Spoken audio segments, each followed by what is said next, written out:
Hello সবাইকে, good morning. আজকে আবারও একটি নতুন দিন শুরু করছি তোমাদেরকে সঙ্গে নিয়ে। আশা করছি তোমরা সকলে খুব ভালো আছো আর আমরাও বেশ ভালো আছি।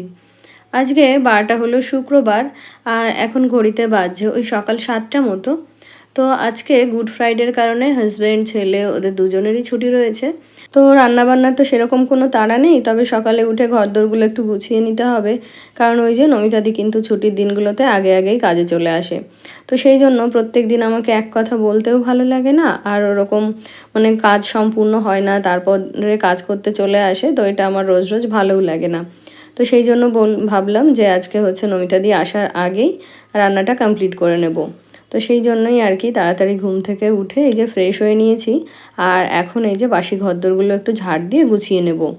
তার উপর আজকে বাড়িতে দুজন অতিথি আসবে, অতিথি বলতে আমার ভাই আর ভাইয়ের বউ আসবে। তো সেই জন্য ওরা এসে গেলে যেহেতু আর একটু ব্যস্ত হয়ে পড়বো, তো তখন আর ঘরদোরগুলো দেখা গেল গোছানোই হলো না। তো সেই জন্য ভাবছি আগে ভাগে ঘরদোরগুলো একটু গোছগাছ করে রেখে তারপরে হচ্ছে রান্নাঘরে যাব। আর ছেলের তো স্যাটারডে সানডে এমনিতেই ছুটি থাকে, তার সঙ্গে হচ্ছে গুড ফ্রাইডে ছুটি পেয়েছে। আর হাজব্যান্ডের হচ্ছে গুড ফ্রাইডে ছুটি, তার সঙ্গে স্যাটারডেটা ওর ভোটের ডিউটি ট্রেনিং রয়েছে। আর সানডে তো ছুটি আছেই। তো সব মিলিয়ে বাবা ছেলের কিন্তু পরপর 3টে ছুটি। আর এরই মধ্যে ওর যেহেতু মামা মামি আসছে, তো ওর দিনটা বেশ ভালোই কাটবে। বাড়িতে কেউ এলে না বাচ্চারা ভীষণ খুশি হয়ে যায়। সেরকম ও যেই আসুক না কেন, ওর মনটা ভীষণ ভালো হয়ে যায়। আর তার সঙ্গে তো পড়াশোনার করার কথা একদমই ভুলে যায়। তো এখনও তো ঘুমোচ্ছে, তবে ঘুম থেকে উঠলে ওকে আবার একটু বই পড়াতে হবে। না হলে ওই যে একবার খেলতে চলে গেলে বা বাড়িতে ওরা চলে এলে তখন আর বই ধরবে না। তো সেই কারণেই আমাকেই হচ্ছে রান্নাবান্না কমপ্লিট করে ওকে পড়াতে বসতে হতো।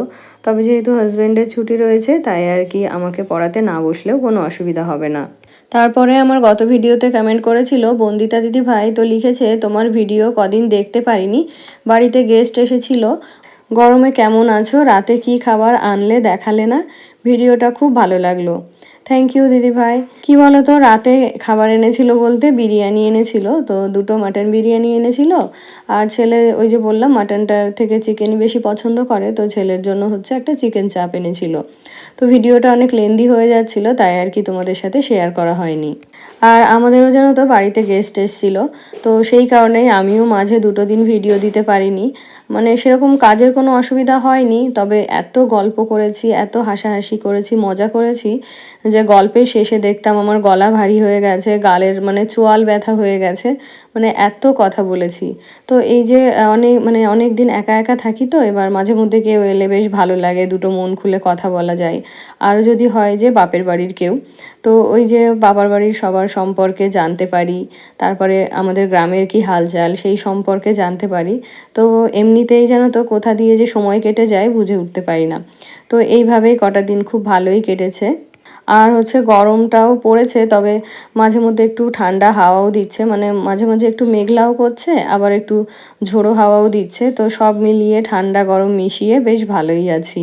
তো ওদিকে স্টাডি রুমটা ক্লিন করে তারপরে ডাইনিং টেবিলটাও একটু ক্লিন করে নিয়েছি।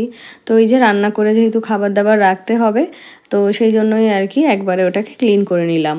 আর ওই যে বললাম এখন যেহেতু আমি ভয়েস ওভার দিচ্ছি, তো গেস্ট এসে কিন্তু আজকে চলেও গেছে। আর আজকে তোমরা যে ভিডিওটা দেখতে পাবে এটাতে মানে যেদিন আমার ভাইয়ের বউ এসেছিলো, এটা হলো সেদিনকার ভিডিও। তো সবটাই তোমাদের সাথে শেয়ার করব, দেখতে থাকো, আশা করছি ভিডিওটা তোমাদের ভালো লাগবে। আর আমার গত ভিডিওতে সিঙ্গিং ফর হ্যাপিনেস থেকে দিদিভাই বলেছিল যে আমার মাইক্রোওয়েভ ওভেনের ডিটেলসটা একটু দেখাতে, দিদিভাই হচ্ছে কিনবে, তো সেই জন্য এই ডিটেলসটা একটু বলে দিতে। তো আমি একটু সময় করে উঠতে পারছি না, তো একটু সময় করে উঠি অবশ্যই আমি ভিডিওটা তোমাদের সাথে শেয়ার করব। তো তারপরে এই যে হাজব্যান্ড ছেলে ওরা কিন্তু এখনও ওঠেনি, তো ওই ঘরের মেঝেটা আর কি একটুখানি ঝাড় দিয়ে নিচ্ছি, তবে ঝাড়াঝাড়ির মানে ডাস্টিংয়ের কাজটা পরেই করব। না হলে ওরা তো এখনও শুয়ে আছে, এখন মানে কাজটা ঠিক করে করা যাবে না। আর এদিকে এই যে সেন্টার টেবিল, তারপরে ডাইনিং টেবিল, এগুলো তো একদিনও বাদ দিলে হয় না। ডাইনিং টেবিলটা তো দিনে 2-3বার মোছা হয়েই যায়, মানে যতবার খাওয়া দাওয়া হয় ততবারই মোছা হয়। আর এখন এই যে ঘুম থেকে উঠে আর একবার মুছে নিলাম। তবে যেহেতু এই যে কাচের জিনিস, এগুলোতে ধুলো পড়লে না খুব চোখে লাগে, তো সেই জন্য একবার এগুলো সমস্ত কিছু পরিষ্কার করে তারপর হচ্ছে ঘর ঝাড় দিয়ে নিলাম। আর এখন যাব হচ্ছে রান্নাঘরে, রান্না বসাবো। তো আজকে যেহেতু ওরা আসবে তাই একটু রান্নাবান্নার ঝামেলাও আছে। ঝামেলা বলতে নর্মাল যেরকম রান্নাবান্না করি সেরকম করব না, একটু স্পেশাল করব।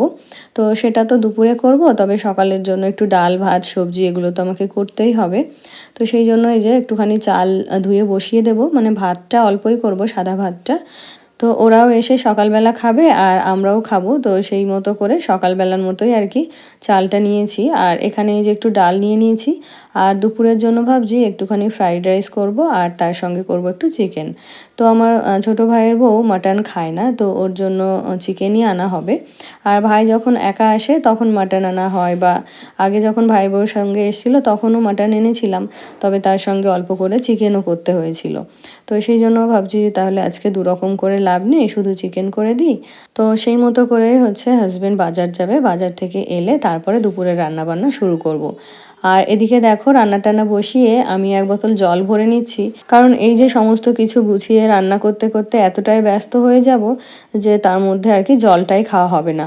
আর এই গরমের সময় যেহেতু প্রচণ্ড ঘাম হয়, আর সেই কারণে কাজে যখন ব্যস্ত থাকি জলটাও সেরকম করে খাওয়া হয় না। তো এই যে এক বোতল জল ভরে নিয়েছি, তো কাজের ফাঁকে ফাঁকে যদি এই এক বোতল জলই খেতে পারি এইটুকু সময়, তাহলেও কিন্তু শরীরটা বেশ ভালো থাকবে। নাহলে গরমের সময় দেখা যায় অনেক সময় আমাদের শরীরে জলের ঘাটতি হয়ে যায়। তো সেই জন্য রান্নার সময় আমি এই যে কাছে একটা জলের বোতল রেখে দিই, রান্না করতে করতে অল্প অল্প করে জলটা খেয়ে নিই। তো এদিকে দেখো ফ্রিজ থেকে যা রান্না বান্না হবে সেগুলো সব বের করে নিলাম। তো আজকে সকালের জন্য তো এই যে ডাল বসিয়েছি, আর করব একটুখানি লাউ তরকারি। আর ফ্রিজে ওই একটু মাছের মাথা ছিল আর 2 পিস মতো মাছ ছিল। তো মাছের মাথা দিয়ে লাউটা করব, আর ওই মাছ দুটো ওদেরকে ভাজা করে দেব। আর আমরা যেহেতু সকালবেলা মাছ ভাজা টাজা খাই না, তো ওদের দুজনের জন্যই শুধুমাত্র ওই 2 পিস মাছ ভাজা করব। আর আমাদের জন্য এই যে লাউ তরকারি, ডাল এগুলোই থাকবে। আর সবকিছুই খুবই অল্প করে করব, কারণ বেশি করলে দুপুরে আবার এগুলো কেউ খেতে চাইবে না, কারণ দুপুরে যেহেতু ফ্রাইড রাইস হবে। তো সেই কারণে সবজি যদি বেশি হয় সেগুলো তাহলে ফেলা যাবে। তো সেই জন্য একবারের মতো এই সবজিগুলো করছি। আর তারপরে আমার গত ভিডিওতে কমেন্ট করেছিল ভারতী দিদিভাই। তো দিদিভাই লিখেছে, অনেক অনেক ভালোবাসা রইল বোন, খুব সুন্দর পুজো করলে, শুভ বৃহস্পতিবার, জয় মা লক্ষ্মী, ভীষণ ভালো লাগলো, ভালো থেকো। থ্যাংক ইউ দিদিভাই, তুমিও খুব ভালো থেকো। তো তারপরে ওদিকে তো লাউটা কেটে নিয়েছি, আর ডালের জন্য একটু আমও কেটে নিয়েছি। আর এখানে ওই যে বললাম অল্প কিছু মাছ রয়েছে, তো সেগুলো এখন নুন হলুদ মাখিয়ে ভালো করে ভেজে নেব। আর ওই যে লাউটা যেহেতু মাছের মাথা দিয়ে করব, তো সেই সঙ্গে একসাথে মাছ ভাজাটাও করছি, আর ওই লাউয়ের জন্য মাছের মাথাটাও ভেজে নিচ্ছি। তারপরে আমার গত ভিডিওতে আরও কমেন্ট করেছিল তৃষ্ণা সাহা দিদিভাই। তো দিদিভাই লিখেছে যে এরপর কি দাদার বাইরেও পোস্টিং হতে পারে দিদি? হ্যাঁ গো, এখানে মাত্র আর 2 বছর মতো থাকতে পারে, তারপরে ওকে কিন্তু বাইরে পোস্টিং দিয়ে দেবে। আর জানো তো আমার পরিচিত অনেকেই আছে, মানে আমার হাজবেন্ডের কলিগের ওয়াইফরা, যাদের সাথে আমি প্রতিনিয়ত কথা বলি। তো তারা জানো তো এতদিন কি করেছে, বাইরে বাইরে ঘুরে এখন এসে একটা নির্দিষ্ট জায়গায় সেটেল হয়েছে। কেউ বাড়ি করেছে, কেউ ফ্ল্যাট কিনে রয়েছে। তো আমার হলো কি প্রথম থেকেই হাজবেন্ড হচ্ছে বাড়ি থেকেই অফিস করছে, বাইরে আমার কখনো থাকতে হয়নি সেই জন্য। তবে এখন এই যে 10 বছর বাড়িতে থাকার পরে যখন বাইরে যাওয়ার কথা ভাবি, তখন মনটা ভীষণ খারাপ করে।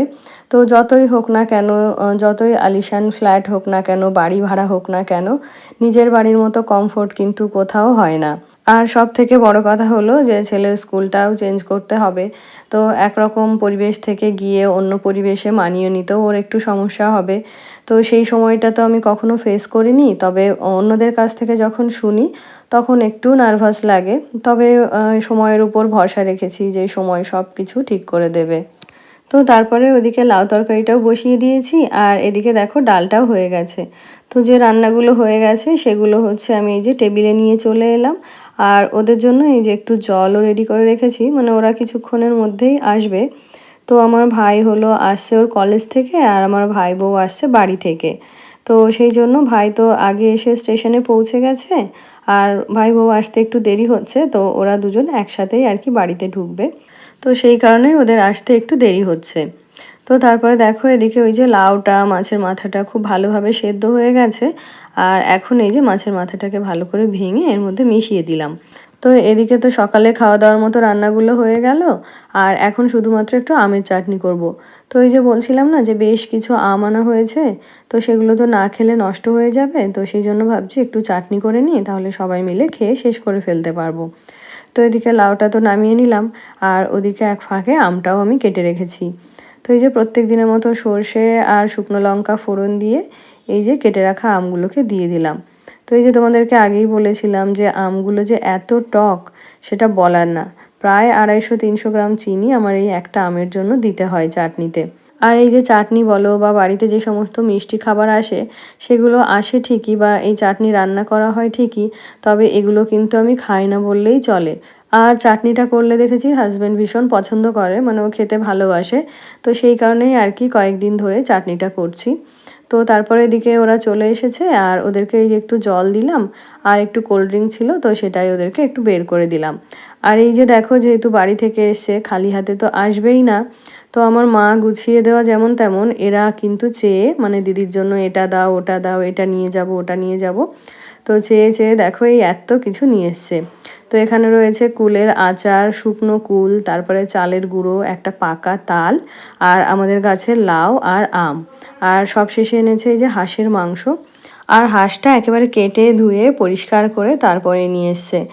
আর ওই যে যেহেতু তাল এনেছে, তো আমার মা বাড়িতে যেটা দিয়ে তাল ছাঁকে সেই ছাঁকনিটাও কিন্তু নিয়ে এসছে। যদি আমার কাছে না থাকে তাল ছাঁকার জিনিস, তো সেই কারণেই আর কি। আর জানো তো আমার মা আমাদের সব ভাই বোনকে, এমনকি আমার ভাইয়ের বউদেরকেও মা, মণি, সোনা এগুলো বলেই সম্বোধন করে। এবার এদিকে মা যেহেতু ভিডিও কল করেছে, তো মা হচ্ছে আমার ভাই বউকে ফোন করেছে, ফোন করে বলছে যে তোমার দিদিকে এটা দিয়ে এটা করে দিও, আর এটা দিয়ে এটা করে দিও। তো যতবার মা ফোনের মধ্যে ওকে সোনা, মণি, মা এসব বলে ডাকছে, আর যেহেতু ভিডিও কলে লাউডে থাকে, তো ততবারই হচ্ছে আমি উত্তর দিচ্ছি। আমি ভাবছি মা হয়তো আমার সঙ্গে কথা বলতে চাইছে। তো যতবারই আমি সাড়া দিচ্ছি ততবারই দেখি আমার ভাই বউকে ওটা বলে সম্বোধন করছে। তো এরকম করে 4-5 বার হয়েছে যে আমি উত্তর দিয়ে ফেলেছি। তারপরে আমি এক প্রকার রাগ করেই ওকে বললাম যে তুই যা এখান থেকে, তোর শাশুড়ি তোর সাথেই কথা বলতে চায়। তো ওদিকে হচ্ছে ও কথা বলতে বলতে চলে গেল, আর এদিকে হাজবেন্ডও বাজার থেকে চলে এসছে। তো এই যে একটু দই মিষ্টি এগুলো আনতে বলেছিলাম তাই আর কি নিয়ে এসছে। আর এখানে ওই যে বললাম না ফ্রাইড রাইস করব, তো তার জন্য হচ্ছে কিছু চালও নিয়ে এসছে। তো চালটাকে ওই যে ভিজিয়ে দিলাম, আর এখন এই যে চিকেনটাকে ধুয়ে রাখবো।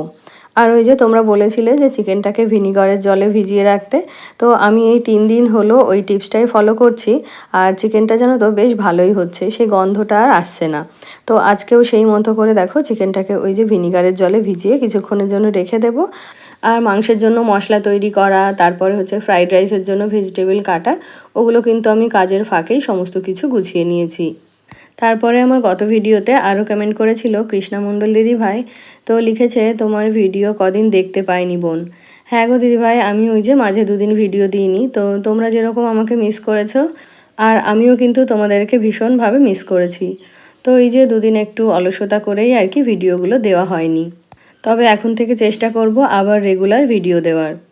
তারপরে আমার গত ভিডিওতে কমেন্ট করেছিল ঝর্ণা এজেন্সি থেকে দিদিভাই, তো লিখেছে দারুণ লাগলো বোন।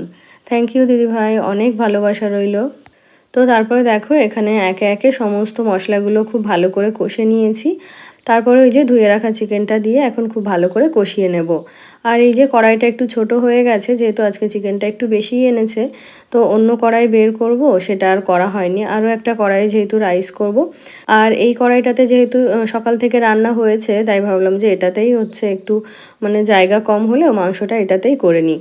আর জানো তো এর মাঝে কিন্তু নমিতা দিয়ে এসে একবার ঘুরেও গেছে, তবে আমি না করে দিয়েছি যে এখনও আমার রান্না কমপ্লিট হয়নি, বাসন টাসন তো কিছুই দিতে পারবো না, তো তুমি একটু পরে আসো। তো এই যে সকালের দিকেই তো বেশিরভাগ রান্নাটা করে নিয়েছিলাম, আর এখন শুধুমাত্র চিকেনটা হবে আর তার সঙ্গে ফ্রাইড রাইস করব। তো এই যে দুটোকে দুদিকে বসিয়ে দিয়েছি, আর এখন খুব তাড়াতাড়ি আর কি রান্নাটা হয়ে যাবে। আর রাইস করতে তো খুব বেশি সময় লাগে না, এই চালটা সেদ্ধ হলেই জল ঝরিয়ে ওটাকে সামান্য একটু ফ্রাই করে নিলেই হয়ে যাবে। তো এখন যেহেতু মাংসটা কষা হচ্ছে আর রাইসটাও সেদ্ধ হচ্ছে, তো ততক্ষণে রান্নাঘরটা খুব ভালো করে পরিষ্কার করে নেব, যাতে করে রান্নাগুলো হয়ে গেলেই রান্নাঘর থেকে তাড়াতাড়ি করে বেরিয়ে যেতে পারি। আর এদিকে আজকে তো সকালে স্নান করিনি, কারণ যতই তাড়াতাড়ি করে করি না কেন সকালবেলা স্নান সেরে পুজো সেরে রান্না করতে আসলে আমার সেই দেরিই হয়ে যায়। তো সেই কারণেই আর কি ভেবেছি রান্নাবান্না করে তারপরে হচ্ছে পুজোটা করব। তো তারপরে চিকেনটাকে কষে এই যে জল দিয়ে দিয়েছি, আর এটা বেশ কিছুক্ষণ ধরে ফোটাবো। আর এদিকে হচ্ছে ফ্রাইড রাইসটা করব। আর অন্যদিন জানো তো গাজরটা আমি হাতেই কুচিয়ে নিই, তবে আজকে এটা গ্রেটারে গ্রেট করে নিয়েছি। যেহেতু একটু টাইম লাগছিল তাই ভাবলাম যে গ্রেট করে নিই, তাহলে বেশ তাড়াতাড়ি হয়ে যাবে। তো সেই কারণেই আজকে ফ্রাইড রাইসটা একটু লাল লাল হয়েছিল, তবুও কিন্তু খেতে বেশ ভালোই হয়েছিল। তো তারপরে এদিকে হচ্ছে ওই কাজু কিশমিশ তারপর ভেজিটেবলগুলো সব কিছু ভেজে এই যে ভাতগুলো দিয়ে দিয়েছি। আর এখন ওই যে সামান্য একটু চিনি আর হচ্ছে একটু গোলাপ জল কেওড়া জল দিয়ে দিয়েছি। তো এই রাইসের তো এমনিই একটা সুগন্ধ থাকে, তাছাড়াও এক্সট্রা ফ্লেভারের জন্য একটু গোলাপ জল কেওড়া জল দিলে গন্ধটা বেশ ভালো হয়। তো সেই জন্যই আর কি আমি এই রাইসের মধ্যে একটু গোলাপ জল কেওড়া জল এগুলো দিয়ে দিই। তো এটা তো আর রান্না করার বেশি কিছু নেই, ভালো করে মিক্সড করে এটাকে রেখে দিয়েছি। আর এখন হচ্ছে এই চিকেনটাকে হচ্ছে গরম মশলা দিয়ে নামিয়ে নেব। তারপরে আমার গত ভিডিওতে আরও কমেন্ট করেছিল ঝুমা দিদি ভাই, তো লিখেছে আমার হাজব্যান্ডও লবণ ঝাল না হলে কিছু বলে না। হ্যাঁ গো, থালা খুব সুন্দর করে সাজিয়ে দিলে সে যেমনই খাবার হোক না কেন খেতে ভালো হয়। হ্যাঁ গো দিদিভাই, আমারও ওই ছড়িয়ে ছিটিয়ে খাবার যদি আমাকে কেউ দেয় তো সেই খাবারের উপর যেন তো ভক্তিটাই উঠে যায়। তো সেই জন্য নিজের বেলায় তো হয় না খুব একটা, তবে ছেলেকে হাজব্যান্ডকে যখনই খাবার দিই একটু সুন্দর করে পরিবেশন করার চেষ্টা করি। আর নিজে ওই যে যেহেতু রান্নাবান্না করি বিভিন্ন কাজ সামলাই, তো সব সময় নিজের জন্য আর কি সাজিয়ে গুছিয়ে খাবারটা বাড়া হয় না। তবুও মাঝে মধ্যে চেষ্টা করি সময় থাকলে যে নিজেও একটু সুন্দর করে খাবার পরিবেশন করে খেতে। আর ওই যে বললে যে দাদাভাইও নাকি তরকারিতে লবণ ঝাল না হলে কিচ্ছু বলে না। তো এটা হয়তো ওনাদের ওয়াইফের উপর একটা অন্যরকমই ভালোবাসা দেখানো, যেটা আমার হাজব্যান্ডও করে থাকে। তো বললে কিন্তু সেই তখনই জিনিসটাকে ঠিক করে নেওয়া যায়। আর যেহেতু বলে না, তো পরে যখন নিজে খেতে যাই তখন দেখি যে এটাতে নুন কম হয়েছে বা এটাতে ঝাল বেশি হয়েছে। তো তখন আবার ওকে আমি অফিসে ফোন করি যে তুমি বললে না কেন যে এটা হয়েছে, খেতে পেরেছিলে তো, খাবার ঠিক ছিল তো? বলছে হ্যাঁ হয়েছে, নুন একটু কম হয়েছে তো কি হয়েছে, নুন আমি দিয়েই খেয়েছি। তো এনারা হয়তো একটু বেশিই ভালো মানুষ। তো তারপরে দেখো সকালে তো ওরা চলে এসেছিল, তো আমরা সবাই মিলেই আর কি আজকে একসাথে খাওয়া দাওয়া করেছি। মানে ওদেরকে সকালের খাওয়া দাওয়া করিয়ে দিয়েছি। আর এখন এই যে আমার কিছু কাজ ছিল তো সেগুলোকে এখন গুছিয়ে নেব। তো এই যে নমিতাদিও কাজ করে দিয়ে চলে গেছে, তারপরে জামা কাপড়গুলোও ভাঁজ করে নিলাম। আর এখন এই যে বাসনগুলোকে শুকোতে দিয়ে দিচ্ছি। তারপরে এই কাজটা করে যাব হচ্ছে স্নানে। তারপরে আমার গত ভিডিওতে আরও কমেন্ট করেছিল কার্লি টেলস থেকে বোন, তো লিখেছে খুব ভালো হয়েছে ব্লগটা। থ্যাংক ইউ বোন। তো তারপরে দেখো এখন ওই যে স্নানটাও সেরে নিয়েছি। তো এখন ওই যে ঠাকুর পুজো দেবো, তারপরে দুপুরের খাওয়া দাওয়ার সময় হলে আবারও হচ্ছে খাওয়া দাওয়া করতে হবে। তো আমার ভাই হচ্ছে আজকেই বেরিয়ে যাবে, তবে ভাই বউকে বলেছি কয়েকটা দিন আমার সঙ্গে থেকে যেতে। আর তারপরে আমার গত ভিডিওতে আরও কমেন্ট করেছিল পূজা ঘোষ দিদিভাই, তো লিখেছে যে আমি রোজ তোমার ভিডিও দেখি কিন্তু কমেন্ট করা হয় না। খুব ভালো লাগে দিদিভাই তোমাকে, খুব ভালো থেকো, ভিডিও না দেখলে খুব মিস করি, রোজ ভিডিও দিও দিদিভাই। থ্যাংক ইউ বোন, অনেক ভালোবাসা রইলো। আর কি বলো তো, খুব যদি অসুবিধা না হয় তাহলে আমি রোজই তোমাদের সাথে আমার ভিডিও শেয়ার করার চেষ্টা করব। আর ওই যে বললাম ভিডিও না দিলে আমিও তোমাদের এই সুন্দর সুন্দর কমেন্টগুলো মিস করি, আর আমারও মনটা খারাপ হয়। তো এটা আমার একটা ভালো লাগার জায়গা বলতে পারো, আর যেখানে তোমাদের সাথে আমার কমিউনিকেশনটা খুব ভালোভাবে হয়, আর যে কারণে আমিও খুব ভালো থাকতে পারি। তো তারপরে দেখো দুপুরের খাওয়া দাওয়া কিন্তু এখানে কমপ্লিট হয়ে গেছে। আর ওই যে বললাম আমার ভাই যেহেতু বেরিয়ে যাবে, তো ওদের জন্য কিছু দই মিষ্টি আনা হয়েছিল, তো সেগুলোকে এখন সার্ভ করে দিচ্ছি। আর আমার এই ছোটো ভাইটা ছোটোবেলা থেকেই জানো তো একটু পেটুক টাইপের, খেতে ভীষণ ভালোবাসে। তো সেই জন্য যখনই আমার বাড়িতে আসে আমি চেষ্টা করি যে ওর পছন্দের খাবারগুলো ওকে খাওয়াতে। আর এখন যেহেতু ও বাড়ির বাইরে থাকে, তো সেই জন্য বাড়ির খাবার দাবার তো খাওয়াই হয় না। তো সেই কারণে নিজের পছন্দের খাবারটাও খেতে পারে না। যেহেতু হোস্টেল থেকেই ওদের খাবারটা দেয়, তো সেই কারণে ওখানে যেরকম যা রান্নাবান্না হয় বা যেরকম যা মেনু সেট করা থাকে সেগুলোই ওকে খেতে হয়। আর আমার গত ভিডিওতে আরও কমেন্ট করেছিল সামিয়া আক্তার, আর কমেন্ট করেছিল জয়শ্রী বিশ্বাস দিদিভাই। তো লিখেছে যে অনেক দিন পর কমেন্ট করলাম, তুমি কেমন আছো? আমি ভালো আছি গো, তুমি কেমন আছো অবশ্যই জানিও। তারপরে তোমাদের সাথে দেখা হচ্ছে সন্ধ্যাবেলাতে। তো হাজব্যান্ড এই যে কিছু চপ সিঙ্গাড়া এনেছে, তো এগুলো আমাদের জন্য সার্ভ করে নিচ্ছি। আজকে তবে এখানেই শেষ করছি, দেখা হচ্ছে নেক্সট ব্লগে। টাটা।